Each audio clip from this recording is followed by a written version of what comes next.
Et on arrive sur le dernier mélange de cette finale à Hayange.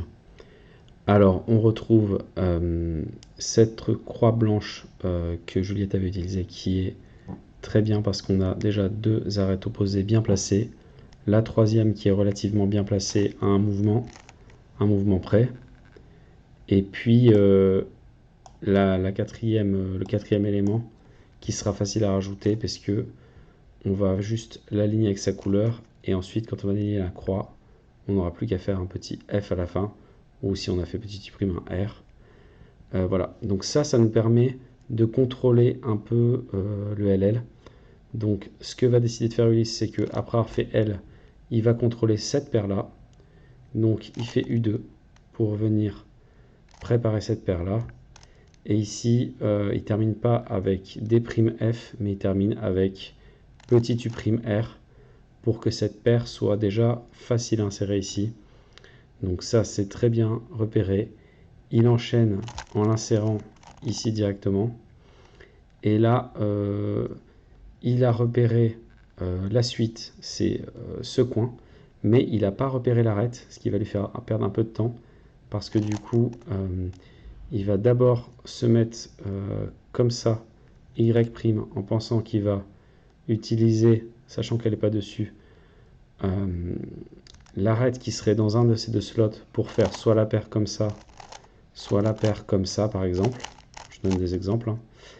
Et là, je pense qu'il se rend compte qu'elle est derrière, donc il continue une autre rotation qui fait avec un petit dé.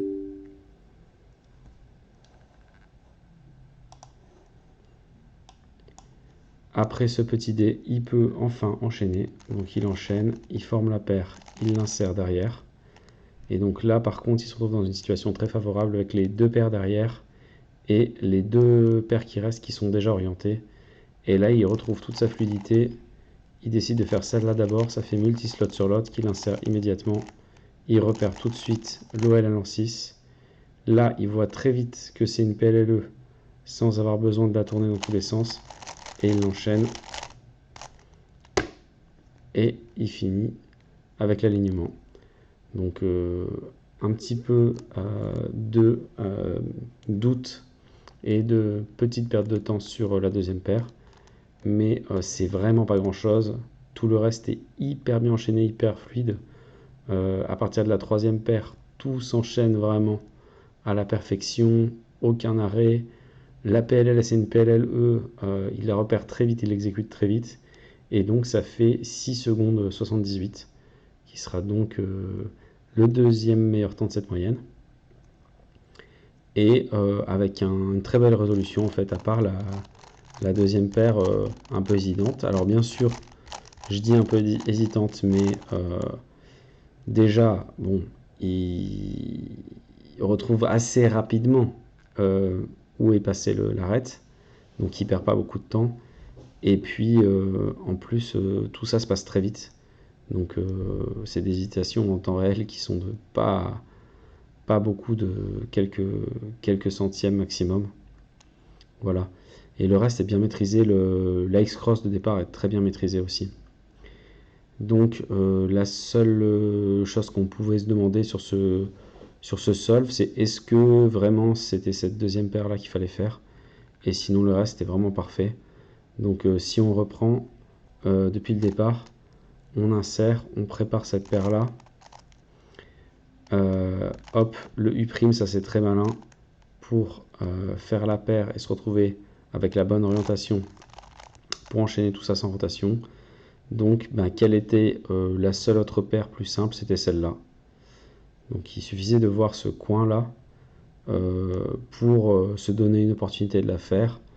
Après, l'autre paire était très bien aussi.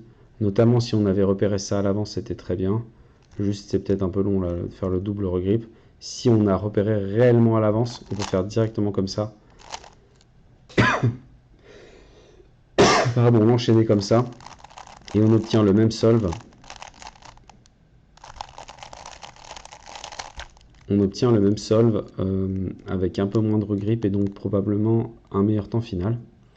Ça, c'est si vraiment on avait repéré cette deuxième paire dès l'inspection et qu'on savait exactement où était l'arête qui se trouvait derrière. Donc dans un autre cas, on peut imaginer une alternative, et ce sera tout je pense pour ce solve qui est quand même vraiment excellent. C'est que après avoir mis ça, on pouvait donc faire cette paire là. Donc qu'est-ce que ça donnait? On la prépare ici, on l'enchaîne en l'insérant derrière, et ici on a ces deux paires qui sont toutes les deux bien. Moi je préfère commencer par celle qui est derrière. En plus je préfère ce cas là que ce cas là, donc j'aurais probablement enchaîné comme ça, puis on enchaîne sur celle-là. Et ici, on a l'OLCP ici, qui fait PLL skip. Donc voilà, c'était une possibilité d'alternative. Voilà, j'espère que ça vous aura plu, cette série qui est à voir en complément de la série des résolutions de Juliette, parce que je pense que ça amène, voilà, on a un seul mélange, on a réfléchi dessus, puis on a l'exemple de deux super cubeuses et cubeurs qui ont différents styles.